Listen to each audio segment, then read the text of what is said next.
नमस्कार, आप देख रहे हैं न्यूज फॉर नेशन और मैं हूं प्रियदर्शन। बिहार में लोकसभा चुनावों को लेकर के चाहे राष्ट्रीय जनता दल, जदयू और कांग्रेस नीति गठबंधन इंडिया हो या फिर एनडीए हो, इन सबके बीच सीटों के बंटवारे का माथापच्ची चल रही है। लेकिन सबके पहले बिहार में एक और बड़ा चुनाव होने वाला है और वह चुनाव है राज्यसभा का। राज्यसभा की 6 सीटों को लेकर के बिहार में चुनाव होने वाले हैं और ये 6 की 6 सीटें अप्रैल के महीने में रिक्त हो रही हैं। इसके लिए माना जा रहा है कि मार्च के महीने में बिहार में इन 6 सीटों पर चुनाव होगा और यह 6 सीटों पर होने वाला चुनाव बिहार के लिए काफ़ी अहम इसलिए है क्योंकि इन 6 सीटों पर चाहे एक ओर इंडिया गठबंधन हो या फिर दूसरी ओर एनडीए हो, दोनों गठबंधन के लिए एक तरीके से यह चुनाव प्रतिष्ठा की लड़ाई भी बनने वाली है और इस चुनाव में जीत हार के समीकरण से कई नेताओं का भविष्य भी तय होने वाला है। तो हम आज आपको यही बताएंगे कि जो मार्च के महीने में संभावित राज्यसभा की 6 सीटों पर होने वाले चुनाव हैं, उसमें आखिर वो कौन से 6 नेता हैं जिनको इस बार राज्यसभा का टिकट मिलेगा और वे कौन कौन से नेता हो सकते हैं जिनके लिए राज्यसभा के द्वार इस बार बंद हो जाएंगे, यानी कि उनका टिकट कट सकता है। तो हम पहले राज्यसभा की सीटों पर आए, उसके पहले हम आपको बता दें कि जैसा मैंने आपको बताया कि अप्रैल के महीने में जो 6 राज्यसभा की सीटें हैं उनकी रिक्ति हो रही है और मार्च के महीने में इसके चुनाव होने की संभावना है। तो इसके लिए जिन नेताओं का भविष्य इसमें टिका हुआ है, उसमें पहले हम आपको अगर भारतीय जनता पार्टी से शुरू करें तो भारतीय जनता पार्टी की ओर से सुशील कुमार मोदी का कार्यकाल अप्रैल में समाप्त हो रहा है, यानी कि वे राज्यसभा के सदस्य नहीं रह जाएंगे अप्रैल से, अगर उन्हें दूसरी बार टिकट नहीं मिलता है तो।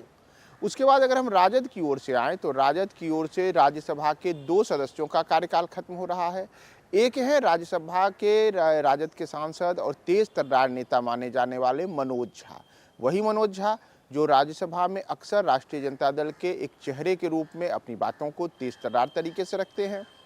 और दूसरे नेता हैं अशफाक करीम, यह भी राष्ट्रीय जनता दल के नेता हैं और इनकी भी राज्यसभा के सांसद हैं। तो राजद के 2 सांसद हैं। इसके बाद अगर हम बात करें जदयू की, तो जदयू की ओर से वशिष्ठ नारायण सिंह जो बिहार के मुख्यमंत्री नीतीश कुमार के बेहद खास नेताओं में गिने जाते हैं, उनका भी कार्यकाल पूरा होगा। साथ ही साथ अनिल हेगड़े का कार्यकाल भी इस बार अप्रैल के महीने में पूरा हो रहा है। तो जदयू की भी 2 जो सांसद हैं उनकी रिक्तियां इस बार अप्रैल में हो रही हैं। और अगर हम बात करें कांग्रेस की, तो कांग्रेस के लिए इस बार 1 सीट है जिसकी रिक्ति हो रही है और ये हैं बिहार प्रदेश कांग्रेस के अध्यक्ष अखिलेश प्रसाद सिंह, जिनकी सीट भी अप्रैल के महीने में रिक्त हो जाएगी। तो 2 seat RJD, 2 seat JDU, 1 seat BJP और 1 सीट कांग्रेस की है जिसकी रिक्ति हो रही है। और अगर आप राज्यसभा चुनाव में बिहार के समीकरण को देखिएगा तो दरअसल बिहार में अगर हम विधानसभा की सीटों की बात करें तो बिहार में कुल 243 विधानसभा की सीटें हैं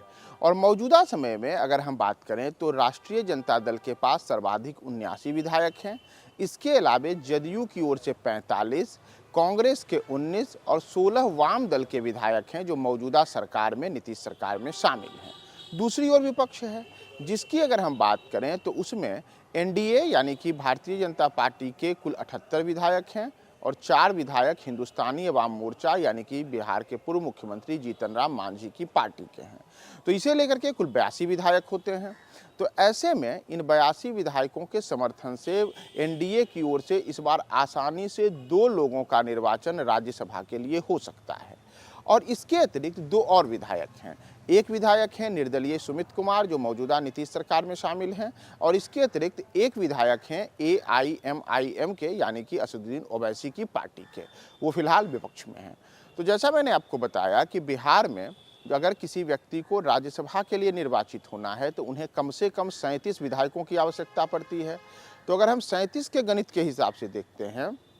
तो इस बार राष्ट्रीय जनता दल की ओर से 2 लोगों का आसानी से राज्यसभा के लिए निर्वाचन हो सकता है क्योंकि राष्ट्रीय जनता दल के लिए इस बार मौजूदा समय में उनके 79 विधायक हैं। और अगर हम बात करें जदयू की तो जदयू को भले ही फिलहाल 2 सीटें हैं, लेकिन उनके विधायकों की कुल संख्या इस बार 45 ही है। तो ऐसे में उनके एक राज्यसभा सांसद को लेकर के तो कोई दिक्कत नहीं है, उनके एक राज्यसभा के सांसद बन जाएंगे, लेकिन दूसरे सांसद के लिए उन्हें बड़ी माथापच्ची करनी होगी। और यही स्थिति कांग्रेस को लेकर है, और कहा जाए तो कांग्रेस ही सबसे बड़ी दुविधा में है, क्योंकि कांग्रेस के फिलहाल मात्र 19 विधायक हैं और कांग्रेस ने लोकसभा चुनावों को लेकर के भी नीतीश और लालू के सामने जो बातें रखी हैं, कहा जा रहा है कि वह 8 से 9 लोकसभा की सीटें बिहार में चाहते हैं। तो ऐसे में माना जा रहा है कि राज्यसभा की जो एक सीट, जिस पर भी मौजूदा समय में अखिलेश प्रसाद सिंह सांसद हैं, संभव है इस बार लालू और नीतीश कांग्रेस के सामने यह शर्त रखें कि आप अपनी राज्यसभा की सीट छोड़ दीजिए, यानी कि कांग्रेस राज्यसभा की सीट छोड़ दे और उसकी जगह हम आपको लोकसभा चुनाव के समय एक सीट एक्स्ट्रा दे सकते हैं। उस स्थिति में कांग्रेस के विधायकों का समर्थन जदयू के विधायकों को मिल सकता है, यानी कि जदयू के उम्मीदवार को मिलेगा, और जदयू, कांग्रेस, राजद और वाम दलों के विधायकों के समर्थन से जदयू अपने दूसरे उम्मीदवार को भी राज्यसभा भेज सकती है। तो आसानी से जदयू के 2 उम्मीदवार चले जाएंगे राज्यसभा में, जबकि राजद के 2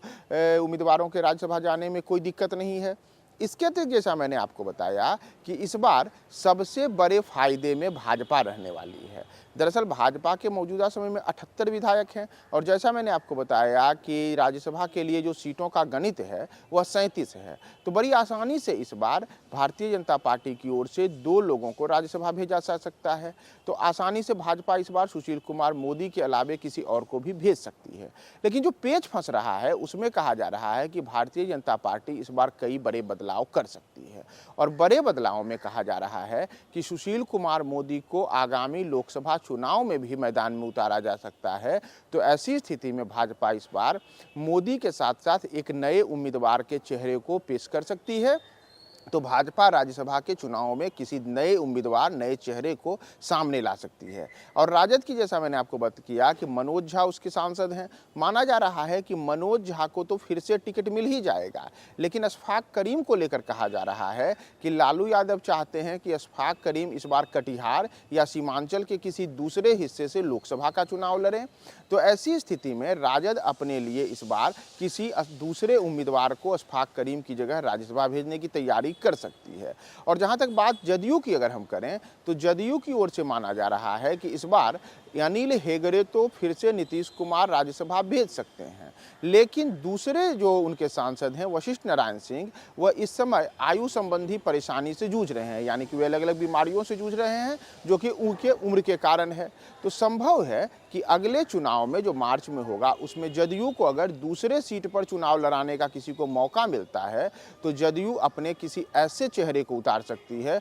जो नीतीश कुमार के लिए एक बड़े ट्रम्प कार्ड के रूप में सामने आ सकते हैं। तो बिहार में जैसा मैंने आपको बताया कि राज्यसभा की 6 सीटों के लिए मार्च में चुनाव होने हैं, और यह चुनाव नीतीश कुमार, लालू यादव, भारतीय जनता पार्टी, कांग्रेस सहित तमाम दलों के लिए एक प्रतिष्ठा की बड़ी लड़ाई है। और अब यह देखना महत्वपूर्ण होगा कि प्रतिष्ठा की लड़ाई में कौन किस पर बाजी मारते हैं।